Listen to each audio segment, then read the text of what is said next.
পুরো বাংলাদেশে চলছে রাজনৈতিক অস্থিরতা। গত বছরের 5 আগস্ট শেখ হাসিনা সরকারের পতনের পর দেশে চলছে অস্থিরতা, চলছে নানা ধরনের ষড়যন্ত্র। ইউনূস সরকারকে নিয়ে দেশি ও বিদেশি ষড়যন্ত্রে মেতে উঠেছে স্বৈরাচারের দোসরেরা। আর এরই মধ্যেই আমাদের হাতে এসে পৌঁছেছে আজকের সর্বশেষ গরম খবর। শুরুতেই শিরোনাম, হাসিনাকে বাদ দিয়ে নয়া আওয়ামী লীগ গঠনের পরিকল্পনা, ভারতের মন্তব্য। পরেই জানাবো, একটি দল নির্বাচন করে আওয়ামী লীগকে পুনর্বাসন করে যাচ্ছে। আওয়ামী লীগ নিষিদ্ধের দাবিতে ঢাকায় এনসিপির মশাল মিছিলে মন্তব্য। এরপরে জানাবো, আগামীকাল হরতাল ডাকতে ভারতে বসে নেতাকর্মীদের উস্কানি দিচ্ছে শেখ হাসিনা। জানাবো, জুলুম নয় 31 দফা বাস্তবায়ন করে প্রতিশোধ নেবে বিএনপি, তারেক রহমানের মন্তব্য। এবং সর্বশেষ জানিয়ে দিব, আওয়ামী দালালদের কাছ থেকে সুবিধা নিয়েছে নতুন দল এনসিপি। শুনছিলেন সংবাদ শিরোনাম, এবারে বিস্তারিত। তবে তার আগে জানিয়ে দিন কে কোন জেলা থেকে আমাদের সংবাদ শুনছেন অথবা দেখছেন। জানিয়ে দিন এই মুহূর্তে কে কোন দল সমর্থন করছেন এবং আগামী নির্বাচনে কোন রাজনৈতিক দলের জয় পাওয়ার সম্ভাবনা রয়েছে। হাসিনাকে বাদ দিয়ে নয়া আওয়ামী লীগ গঠনের পরিকল্পনা। গত বছরের 5 আগস্ট ছাত্র জনতার অভ্যুত্থানে ক্ষমতাচ্যুত হয়েছে আওয়ামী লীগ সরকার। এর মধ্য দিয়ে শেখ হাসিনার 1.5 দশকেরও বেশি সময়ের স্বৈরা শাসনের অবসান ঘটেছে। ক্ষমতাচ্যুতির পর আওয়ামী লীগ সভানেত্রী শেখ হাসিনা পালিয়ে গেছে ভারতে, আর আগে পরে বিভিন্ন দেশে পালিয়েছে আওয়ামী লীগ নেতাকর্মী ও মন্ত্রী এমপিরা। জনরোষে গদি হারানো আওয়ামী লীগ অভ্যুত্থানের 8 মাস পেরোলেও ছন্ন ছাড়া। তাদের কিছু মন্ত্রী এমপি যুক্তরাজ্য, কানাডার মতো উন্নত দেশে ভোগবিলাসে কাটালেও দেশে থেকে যাওয়া নেতাকর্মীদের দিন কাটছে আত্মগোপনে ও গ্রেপ্তার আতঙ্কে। এ নিয়ে খোদ আওয়ামী লীগেরই একটি অংশ ক্ষোভ প্রকাশ করেছেন। এর মধ্যে অবশ্য বিদেশে নিরাপদে থাকা নেতা ও অ্যাক্টিভিটিসদের উস্কানিতে কিছু কর্মী সমর্থকরা ঝটিকা মিছিলের মাধ্যমে অস্তিত্ব জানান দেওয়ার চেষ্টা করছেন। কিন্তু দলটির গণহত্যায় অভিযুক্ত এমপি, মন্ত্রী ও নেতাকর্মীদের গ্রেপ্তার করে বিচারের আওতায় আনতে বদ্ধপরিকর ইউনূস সরকার। এমন দিশেহারা অবস্থায়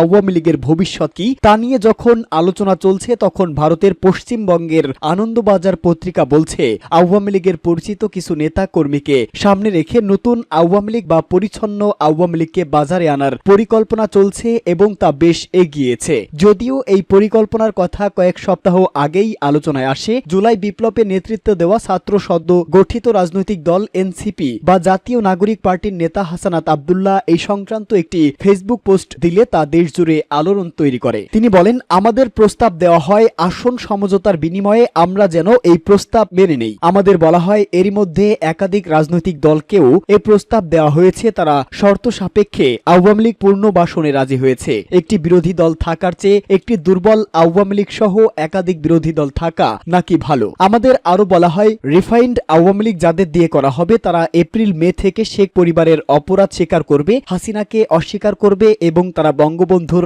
আওয়ামী লীগ করবে, এমন প্রতিশ্রুতি দিয়ে জনগণের সামনে হাজির হবে। আমাদের এই প্রস্তাব দেওয়া হলে আমরা তাৎক্ষণিক বিরোধিতা করি এবং আওয়ামী লীগের পুনর্বাসনের পরিকল্পনা বাদ দিয়ে আওয়ামী লীগের বিচার নিয়ে কাজ করার কথা জানাই, যোগ করেন হাসানাত। আনন্দবাজার পত্রিকায় প্রকাশিত এক প্রতিবেদনে বলা হয়, আওয়ামী লীগের পরিচিত কিছু নেতা নেত্রীকে সামনে রেখে নব্য আওয়ামী লীগ বা পরিচ্ছন্ন আওয়ামী লীগকে বাজারে আনার একটি পরিকল্পনা বাংলাদেশে বেশ এগিয়েছে। আওয়ামী লীগের বর্তমান নেতৃত্ব এই প্রয়াসকে ধারণা, প্রতারণা ও তাদের দলকে ধ্বংস করার চক্রান্ত বলে আখ্যা দিচ্ছেন। ভারতের কূটনৈতিকদের একাংশ মনে করেন, হাসিনাকে বাদ দিয়ে নব্য আওয়ামী লীগ গঠিত হলে দিল্লির পক্ষে তা সুখকর হবে না। কারণ ওই পরিকল্পনায় বাংলাদেশে যেসব আওয়ামী লীগ নেতা নেত্রীর নাম উঠে আসছে তাদের ভাবামূর্তি আদৌ পরিচ্ছন্ন নয়। তার উপর পাকিস্তান ঘনিষ্ঠ হিসাবে পরিচিত রয়েছে কয়েকজনের নাম। ওই প্রতিবেদনে বলা হয়েছে, নতুন এই কৌশলে আওয়ামী লীগ থাকবে নেতৃত্বে, শেখ হাসিনা থাকবে না, তার ঘনিষ্ঠ হিসাবে পরিচিত নেতারাও বাদ যাবে। প্রতিবেদনটিতে ভারতের এক সাবেক কূটনৈতিকের ভাষ্য,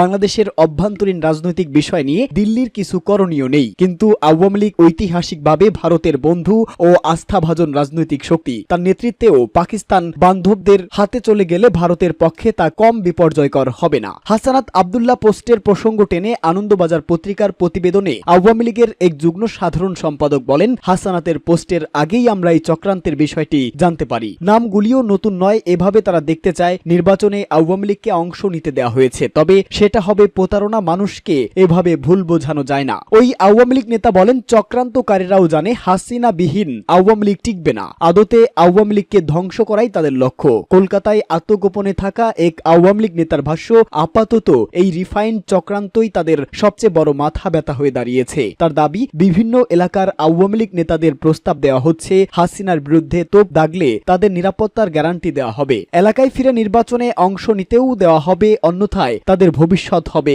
অন্ধকার। এই পরিস্থিতি সামলানোর ক্ষেত্রে আওয়ামী লীগের পরিকল্পনা প্রসঙ্গে দলের ওই যুগ্ম সাধারণ সম্পাদক বলেন, জেলায় জেলায় ভার্চুয়াল মিটিং করছে হাইকমান্ড। সেই মিটিংয়ে শেখ হাসিনা নিজে যুক্ত হচ্ছেন। ঘণ্টা কয়েক ধরে তিনি কর্মীদের সঙ্গে কথা বলছেন, কথা শুনছেন। তাদের বলছেন, অন্তর্বর্তী সরকারের দিন ফুরিয়ে আসছে, আমি যখন বেঁচে রয়েছি শীঘ্রই ফিরব।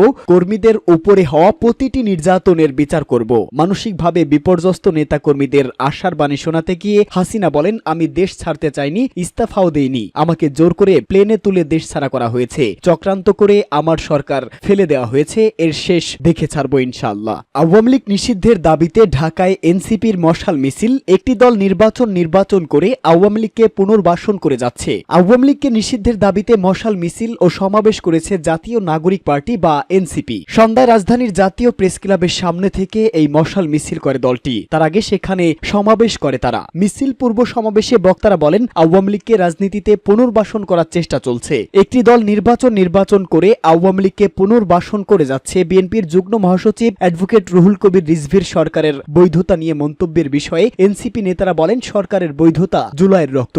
এই আইনের মাধ্যমে আপনাদের শত শত মামলা প্রত্যাহার হয়েছে, আপনারা ব্যবসা বাণিজ্য করছেন, রাজনীতি করার সুযোগ পাচ্ছেন। সেই আইন এই সরকারের বৈধ।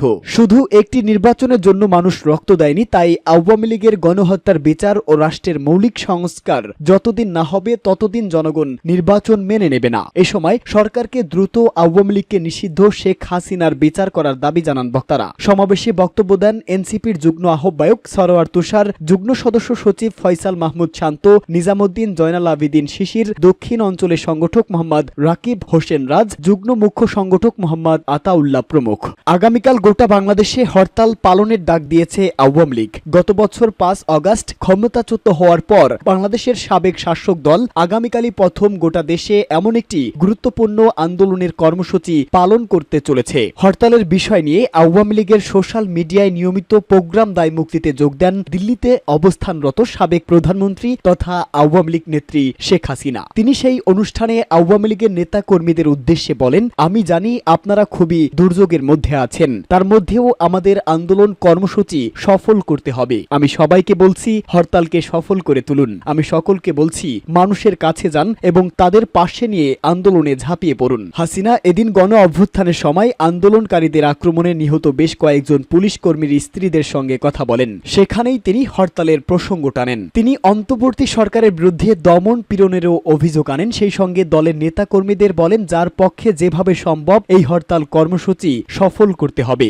আওয়ামী লীগের একাধিক নেতা জানাচ্ছেন, তারা বিভিন্ন রকম কৌশল নিয়েছে যাতে এই হরতাল সম্পূর্ণ হয়। তারা মানুষকে অনুরোধ করছেন, নতুন দোকান হাটবাজার বন্ধ নয়, কেনাকাটা বয়কট করতে। তাদের বক্তব্য, ইউনূস সরকার যে পরিস্থিতি তৈরি করেছে তাতে মানবাধিকার এবং রাজনৈতিক অধিকার কোনোটাই থাকছে না। এই পরিস্থিতিতে সকলকে পাশে নিয়ে আওয়ামী লীগ আন্দোলন করতে চাইছে। সে কারণেই অপারেশন ডেভিড হান্ট শুরু হয়েছে ইউনূস সরকারের। হাসিনা এদিন বারবার ইউনূস সরকারের বিরুদ্ধে সরব হন, বলেন, এটা কেমন সরকার যারা বিচার আইন কোনো কিছুই মানছে না। গণ অভ্যুত্থানের সময় পুলিশ কর্মী ও আওয়ামী লীগের নেতাকর্মীদের হত্যার ঘটনায় অভিযুক্তদের সরকার যে দায়মুক্তি দিয়েছে, অর্থাৎ তাদের বিরুদ্ধে কোনো মামলা হবেও না বলেছে, হাসিনা সেই সিদ্ধান্তের তীব্র সমালোচনা করেন। আরো বলেন, আমি একদিন দেশে ফিরবই, দেশে ফিরে এই অন্যায় অবিচারের বিচার করব, ইউনূস ও তার অনুগতদের কাঠগড়ায় তুলব এবং যারা আজকে বিচারহীনতার শিকার তাদের প্রত্যেককে বিচার পাইয়ে দেব। জুলুম নয়, 31 দফা বাস্তবায়ন করে প্রতিশোধ নিবে বিএনপি, তারেক রহমানের মন্তব্য। জুলুম নয়, 31 দফা বাস্তবায়ন করে প্রতিশোধ নেব বলে মন্তব্য করেছেন বাংলাদেশ জাতীয়তাবাদী দলের ভারপ্রাপ্ত চেয়ারম্যান তারেক রহমান। রংপুর বিভাগের এক সাংগঠনিক সভায় ভার্চুয়ালি যুক্ত হয়ে গতকাল তিনি এসব কথা বলেন। ভারপ্রাপ্ত চেয়ারম্যান বলেন, কি করলে সাধারণ মানুষের জীবনযাত্রার মান উন্নয়ন হবে তা খেয়াল রাখতে হবে। দলের 31 দফা দেশের প্রান্তিক পর্যায়ে পৌঁছে দিতে হবে। বিএনপি রাজনীতিতে উদ্দেশ্য দেশ ও দেশের মানুষ। দেশের স্বার্থে বিএনপি কি করতে চায় তা যদি মানুষের কাছে পৌঁছানো যায় তাহলে সব প্রতিপক্ষ পক্ষকে মোকাবেলা করা যাবে। তারেক রহমান বলেন, জুলুম করে বিএনপি প্রতিশোধ নিতে চায় না। জনগণের মধ্যে বিশ্বাস তৈরি হয়েছে, দেশের জন্য বিএনপি কিছু করতে পারবে। দেশ গঠন ও ৩১ দফার পক্ষে জনগণকে ঐক্যবদ্ধ করার আহ্বান জানিয়ে তিনি বলেন, প্রতিটি নেতাকর্মীকে জনগণের আস্থা ধরে রাখতে হবে। বিগত সরকার যা করেছে তা বিএনপি করতে চায় না। আওয়ামী দালালদের কাছ থেকে সুবিধা নিচ্ছে এনসিপি, মির্জা আব্বাসের মন্তব্য। বিএনপির স্থায়ী কমিটির সদস্য মির্জা আব্বাস অভিযোগ করেছেন, প্রশাসনে থাকা পতিত আওয়ামী সরকারের অনুসারীদের কাছ থেকে জাতীয় নাগরিক পার্টি সুবিধা নিয়েছে। জাতীয় প্রেস ক্লাবে এক আলোচনা সভায় বক্তৃতাকালে তিনি এই অভিযোগ করেন। মির্জা আব্বাস বলেন, প্রশাসনে বিএনপির লোকজন বসে নেই, প্রশাসনে থাকা আওয়ামী দালালদের কাছ থেকে সুবিধা নিয়েছে এনসিপি। কর্মরত কয়েকজন সচিবের নাম প্রকাশ না করে তিনি বলেন, আওয়ামী লীগের দালালদের খুঁজে বের করে শাস্তির আওতায় আনতে হবে। আওয়ামী লীগকে যারা পুনর্বাসন করার চেষ্টা করবে তাদের বিরুদ্ধে সংগ্রাম অব্যাহত থাকবে। এ সময় প্রধান উপদেষ্টা ডক্টর ইউনূসকে সতর্ক থাকার আহ্বান জানিয়ে বিএনপির স্থায়ী কমিটির এই সদস্য বলেন, আপনার আশেপাশে আওয়ামী লীগের প্রোডাক্ট থেকে সতর্ক থাকুন, তারা আপনাকে ডিরেইল করে ফেলতে পারে। এদিন সাংবাদিকেরা তার বক্তব্য টুইস্ট করছে অভিযোগ করে মির্জা আব্বাস বলেন, আমি কথা বললেই দেশি বিদেশি কিছু সাংবাদিক টুইস্ট করে ভুল বোঝাবুঝি তৈরি করেন। নির্বাচন দ্রুত নাও হতে পারে আশঙ্কা প্রকাশ করে বিএনপির নেতা বলেন, আমরা সংস্কারও চাই, নির্বাচনও চাই। যে সংস্কার মানুষের প্রয়োজন তার বাইরে অপ্রয়োজনীয় সংস্কার দরকার নেই। নির্বাচনের বিকল্প নির্বাচন। দেশের মানুষের জন্য যে সংস্কারটুকু প্রয়োজন তা শেষ করে নির্বাচন দিতে হবে। বিদেশে বসে ব্লগাররা বিএনপির শীর্ষ নেতাদের চরিত্র হননের চেষ্টা করছে অভিযোগ করে মির্জা আব্বাস বলেন, বিএনপির শীর্ষ পর্যায়ের নেতাদের বিরুদ্ধে মিথ্যা ছড়িয়ে বিদেশে বসে অপপ্রচার চালাচ্ছে ব্লগাররা। এদেশের শত্রু জাতির শত্রু, সবার কথা বলার অধিকার আছে, সত্যি কথা বলেন, মিথ্যা কথা বলে কারো চরিত্র হনন করবেন না। এখন তো দেশ স্বাধীন, দেশে এসে দেশ গঠনে কাজ করুন।